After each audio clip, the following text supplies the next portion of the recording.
सुप्रभात बच्चों। आज हम आपको ज्योग्राफी के पहले चैप्टर में जो संसाधन विकास के बारे में बताया था, अब हम आपको बताएंगे कि मिट्टी किस प्रकार से बनती है और भारत में मिट्टी का वर्गीकरण किस प्रकार से हुआ है। मिट्टी सबसे महत्वपूर्ण नवीकरण योग्य प्राकृतिक संसाधन है। यह पौधों के विकास का एक माध्यम है। जैसा कि आप सभी ने 9th क्लास में भी पढ़ी होगी कि सेलें होती हैं और उन सेलों में सबसे ऊपरी जो परपटी होती है वही उपजाऊ मिट्टी के रूप में हमारे पूरी पृथ्वी पर है। इस मृदा के बनने में लाखों वर्ष लगते हैं। मृदा बनने की प्रक्रिया में उच्चावच, जैव सेल, संतृत सेल और जलवायु, वनस्पति ये सभी इसके मुख्य कारक हैं जिससे कि मिट्टी का उत्पादन होता है। लेकिन इन सब की प्रक्रियाएं इतनी धीमी होती हैं कि इनमें लाखों वर्ष लग जाते हैं। प्रकृति के अनेक तत्व जैसे तापमान परिवर्तन, बहते हुए जल की प्रक्रिया, पवन, हिमनदी और अपघटन की जो प्रक्रियाएं होती हैं वो भी मिट्टी बनाने में योगदान देती हैं। इन सभी रासायनिक और जैविक परिवर्तन से मृदा का जो बनावट है वो बनती है, लेकिन जहाँ जहाँ जिस प्रकार से उसमें जैविक तत्व पाए जाते हैं वो अनेकों प्रकार के होते हैं और इसी प्रकार से मिट्टी के प्रकार बदल जाते हैं। किसी किसी स्थान पर उपजाऊ भूमि होती है और किसी किसी स्थान पर बंजर भूमि होती है। जैसा कि हम सभी जानते हैं कि हर एक स्थान पर एक सी मिट्टी नहीं होती है। तो आज हम आपको बताएंगे कि मिट्टी का वर्गीकरण किस प्रकार भारत में हुआ है। भारत में मिट्टी का जो वर्गीकरण किया गया है उसमें सबसे पहले हम लेते हैं भारत की जलोढ़ मिट्टी। यह मिट्टी विस्तृत रूप से उत्तरी मैदानी भाग में फैली हुई है, क्योंकि जो पर्वतों से नदियाँ आई हैं, सिंधु नदी, गंगा नदी, ब्रह्मपुत्र नदी, इनका जो एक नदी तंत्र बना हुआ है उनके से निक्षेपित जो मैदान बना है उसे हम जलोढ़ मिट्टी का मैदान कहते हैं। कुछ स्थानों पर महानदी, गोदावरी, कृष्णा, कावेरी के डेल्टा बने हुए हैं, वहाँ पर भी जलोढ़ मिट्टी पाई जाती है। इस मृदा में रेत, सिल्ट और मृत्तिका विभिन्न अनुपात में फैले हुए हैं और ये बहुत उपजाऊ मिट्टी होती है।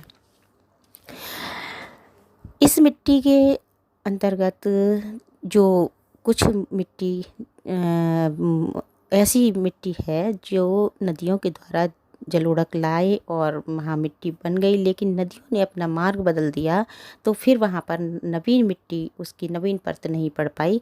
ऐसे स्थान को बागर कहा जाता है। दूसरे होते हैं खादर।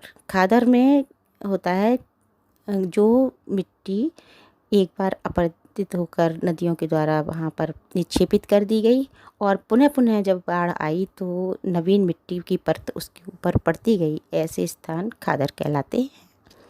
जलोढ़ मिट्टी बहुत उपजाऊ होती है, जैसा कि हमने बताया। इसमें पोटास, फास्फोरस, चूना युक्त आदि होती है, जिससे कि गन्ने की खेती, चावल, गेहूँ, अनेक अनाज, दलहन आदि उपजाऊ उपजते हैं।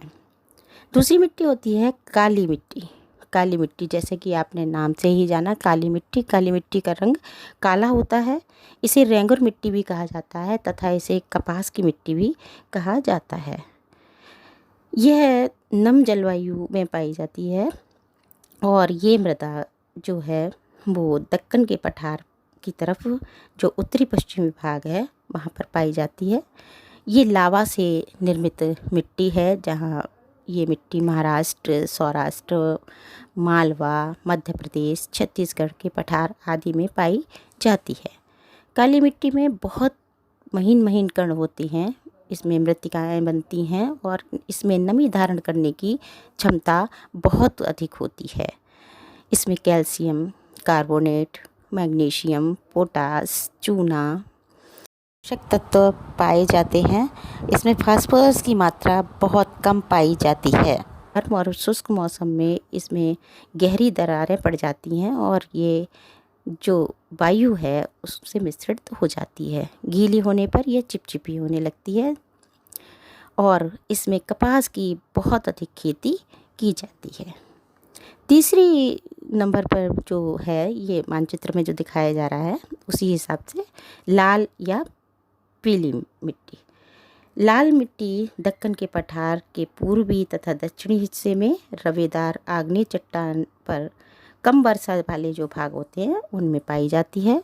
लाल मिट्टी और पीली मिट्टी में उड़ीसा, छत्तीसगढ़, मध्य गंगा का मैदान, दक्षिणी क्षेत्र, पश्चिमी घाट के पहाड़ी जो भाग हैं उनमें पाई जाती है। इस मृदा में लाल रवेदार आग्नेय और रूपांतरित चट्टानों में लौह धातु का बहुत अधिक प्रादुर्भाव होता है। चौथी है लेटराइट। अगली है लेटराइट मिट्टी। लेटराइट शब्द जिस प्रकार से आपको समझ में आ रहा होगा कि यह एक ग्रीक भाषा के लेटर शब्द से लिया गया है, जिसका अर्थ होता है ईंट। ईंट का जिस प्रकार का रंग होता है वैसे ही रंग की ये मिट्टी होती है। इस मिट्टी का निर्माण उष्ण कटिबंधीय जलवायु के जो क्षेत्र है, आर्द्र क्षेत्र और शुष्क क्षेत्र, उनमें ये मिट्टी पाई जाती है। यहाँ भारी वर्षा से अत्यधिक निस्खलन होता है। लेटराइट मिट्टी अधिकतर गहरी तथा अम्लीय होती है।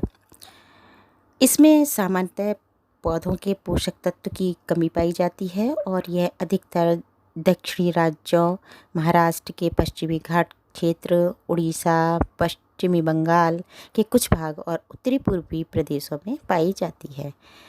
यहाँ इस मिट्टी में पर्णपाती और सदाबहारी वन मिलते हैं। इसमें विरल वनस्पति और अर्धशुष्क पर्यावरण में ह्यूमस की मात्रा कम पाई जाती है। यहाँ अपरदन बहुत अधिक होता है, भूमि का निम्नीकरण की संभावना बनी रहती है और मृदा संरक्षण की उचित तकनीकी अपनाकर इसमें कर्नाटक, केरल, तमिलनाडु में चाय, कॉफ़ी और काजू की खेती अधिक की जाने लगी है। अगला है मरुस्थलीय मृदा। मरुस्थलीय मृदा का रंग लाल और भूरा होता है। ये मृदा आमतौर पर रेतीली और लवणीय होती है। किसी किसी स्थान पर जहाँ झीलें बनती हैं वहाँ पर उसका पानी खारा होता है, अधिक खारा होता है। बाष्पीकरण करके वहाँ नमक का उत्पादन किया जाता है, तो यहाँ पर लवण बहुत अधिक मात्रा में पाया जाता है। इस मृदा में कैल्शियम की मात्रा बढ़ती चली जाती है और नीचे की परत में चूने के कंकड़ की सतह पाई जाती है, जिसके कारण मृदा में जल अत्यंत अवरुद्ध हो जाता है। इस मृदा को सही तरीके से सिंचित करके कृषि योग्य बनाया जा रहा है, जैसे कि पश्चिमी राजस्थान के अंतर्गत आप सभी ने देखा होगा कि उत्पादन क्षमता बढ़ाई जा रही है। ये अगला है पर्वतीय वन या पर्वतीय मिट्टी। ये मृदा आमतौर पर पर्वतीय और पहाड़ी क्षेत्रों में पाई जाती है, जहाँ पर्याप्त वर्षा वन उपलब्ध होते हैं। इस मृदा के गठन में पर्वतीय पर्यावरण के अनुसार बदलाव होता रहता है। नदी घाटी में ये मिट्टी दोमट या सिल्ट में की युक्त होती है, परंतु ऊपरी ढालों पर इसका गठन मोटे कणों के रूप में होता है। हिमालय के हिमाच्छादित क्षेत्रों में मृदाओं का बहुत ज़्यादा अपरदन होता रहता है। अधिक सिलिक तथा ह्यूमस रहित मिट्टी यहाँ की पाई जाती है। नदी घाटी के निचले क्षेत्र, विशेषकर नदी सोपान और जलोढ़ पंखों आदि में ये मृदा उपजाऊ हो जाती है।